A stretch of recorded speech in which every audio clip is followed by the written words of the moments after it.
Good evening, ladies and gentlemen. Welcome to Pui Ching Middle School.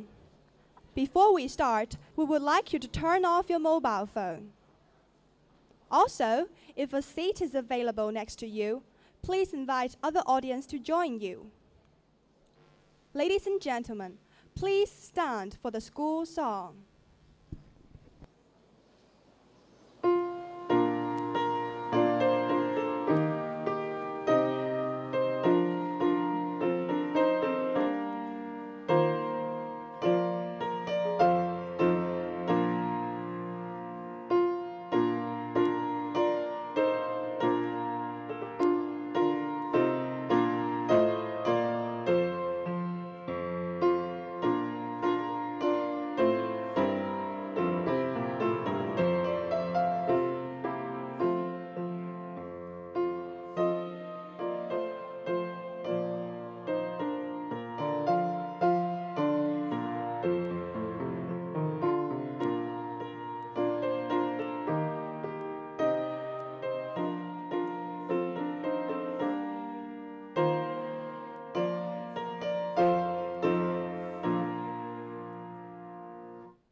Please be seated.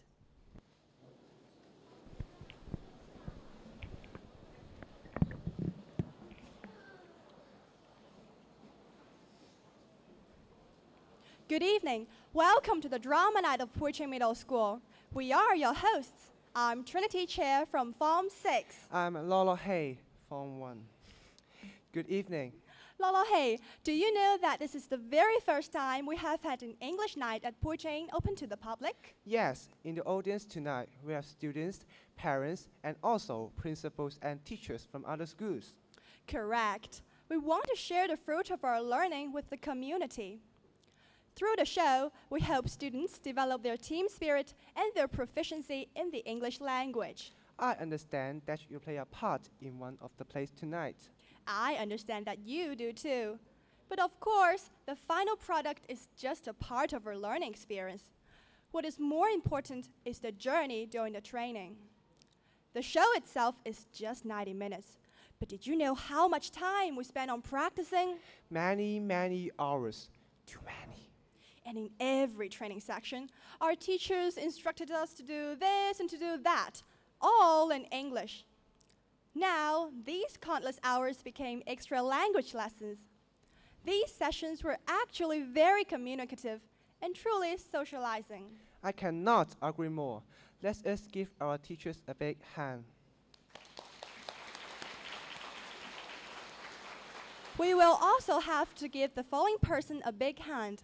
Without his support, we will not have a drama night at all. Ladies and gentlemen, may I call upon Mr. Yip Chi Tim, the principal of Pui Ching Middle School, to say a few words to us.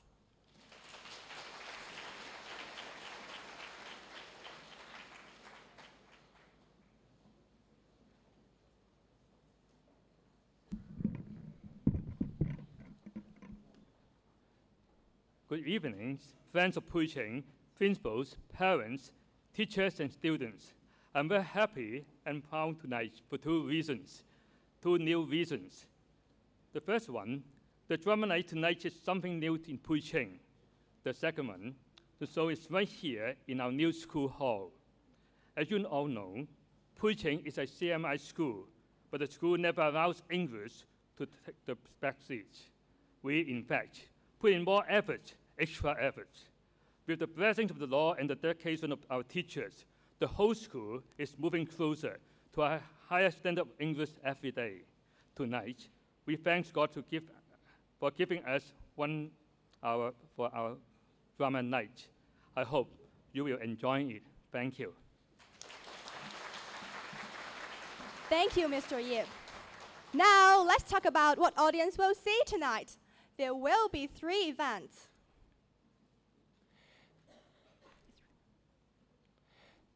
It's drama night, so of course we will have a drama, right? Yes, we have 2 plays this evening. The first one is a lyrical play. We will take you back to ancient Egypt and listen to the story of Joseph. The second one is an English play written by our students. Yes, it's written for the Drama Festival this year. And the title of the play is The Stage Behind. Yeah? Don't be silly. Yes, big sister. Okay, 2 plays. So what about the third event? Are you ready? Yes, I am. Are you sure? Quite. The third event is the performance of winners of various classes in the speech festival ended a month ago. Oh yes, we did quite well in the speech festival. Now, why don't we start right away with some speech festival performances? Before we start, may I ask the audience once again to switch off your mobile phones and all beeping devices. Thank you. We also ask you to leave no unoccupied seats next to you so as to accommodate latecomers. Thank you. Now, here's the order of the first 4 speech festival performances. To begin, a Form 6 boy will play the anchor of a newscast. He will tell us about the investment migration scheme. Then, a Form 4 girl has written a poem to introduce herself. After that, 2 Form 5 students will perform 2 poems, respectively about blackberry picking and a Hong Kong house. Let's give them a big hand.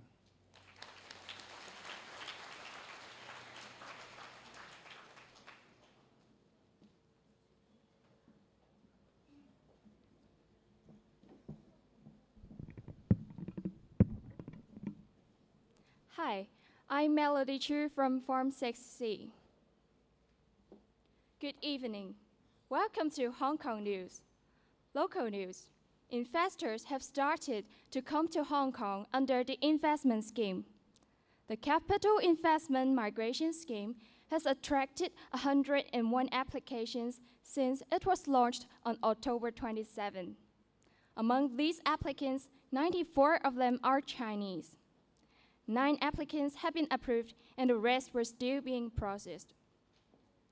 The 9 successful investors are from Canada, the United States, Indonesia, Spain, Taiwan, and Chinese nationals who are permanent residents of New Zealand and the Philippines.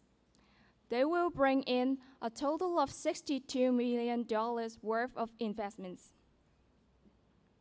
According to the Assistant Director of Immigration, Simon Pa-Yun Liu, the government had also approved another 12 applicants in principle, and they will have to finalize their investment within 6 months.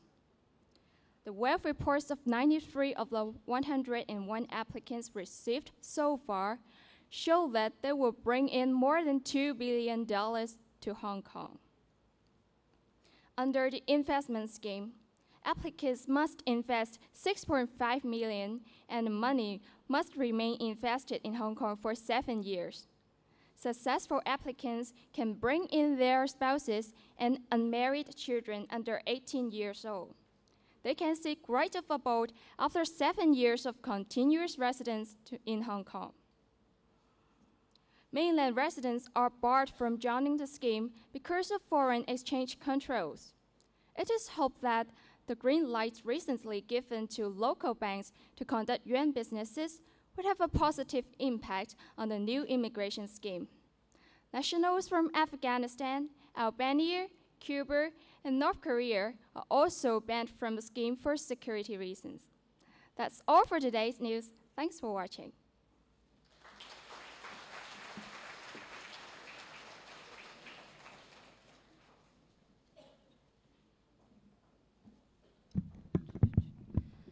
Hello, my name is Grace.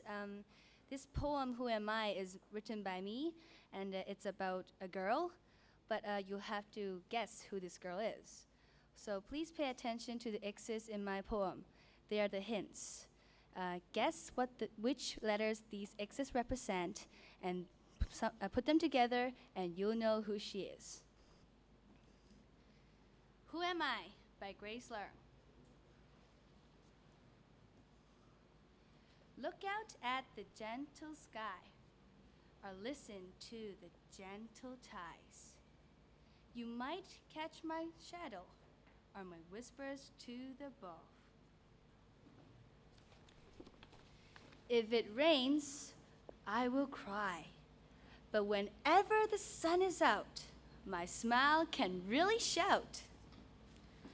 I smell like apple pies. I dance like butterflies. I sing with the mermaids.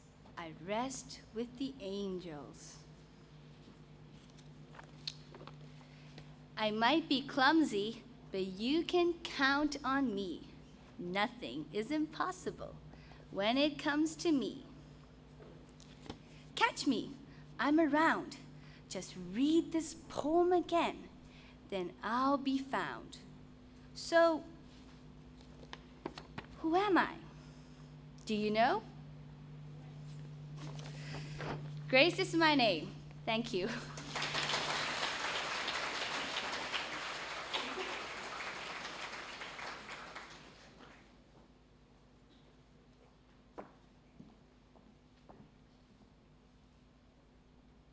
Good evening, ladies and gentlemen. I'm Crystal Ding from Form 5A. The title of my poem is Blackberry Picking. Hope you can enjoy it. Blackberry Picking for Philip Hobsbawm by Seamus Heaney. Late August, given heavy rain and sun for a full week, the blackberries would ripen. At first, just one, a glossy purple clot among others, red, green, hard as a note. You ate that first one, and its flesh was sweet like thickened wine. Summer's blood was in it, leaving stains upon the tongue and lust for picking. Then red ones inked up, and that hunger sent us out with milk cans, pea tins, jam pots, where bright scratched and wet grass bleached our boots. Round hayfields, cornfields, and potato drills we tracked and picked until the cans were full, until the tinkling bottom had been covered with green ones. And on top, big dark blobs burned like a plate of ice. Our hands were peppered with thorn prigs, our palms sticky as blue beards. We hoarded the fresh berries in the byre. But when the bath was filled, we found the fur, a red-gray fungus glutting on our cash. The juice was stinking too. Once off the bush, the fruit fermented. The sweet flesh would turn sour. I always felt like crying. It wasn't fair that all the lovely camphor smelled of rot. Each year, I hoped they'd keep. Knew they would not. Thank you.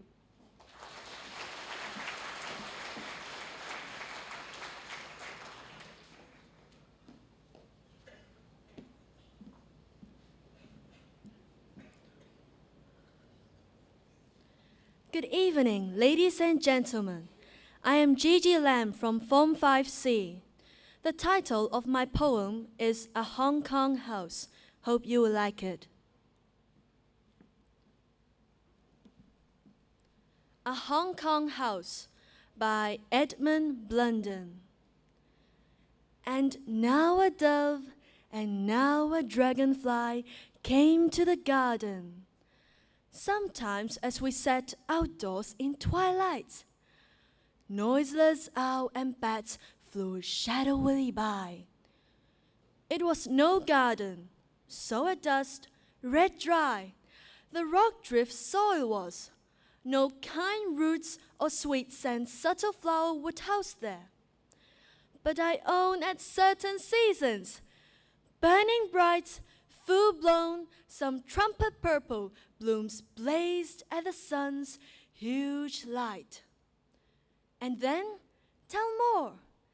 The handy lizard and quite nimble toad had courage often to explore our large abode. The infant lizard whipped across the wall to his own objects. How to slide like him along the upright plane and never fall? Ascribe to eastern whim. The winged ants flocked to our lamp and shed their petally wings and walked and crept instead.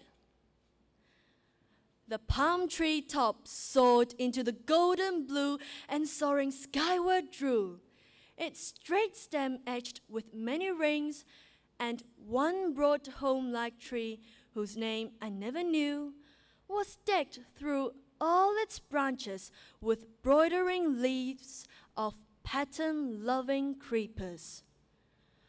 Fine warblings and gone notes thence were sounded at our eaves by clever birds one very seldom spied, except when they, of one tree tired, into another new desired, over the lawn and playthings chose to glide. Thank you.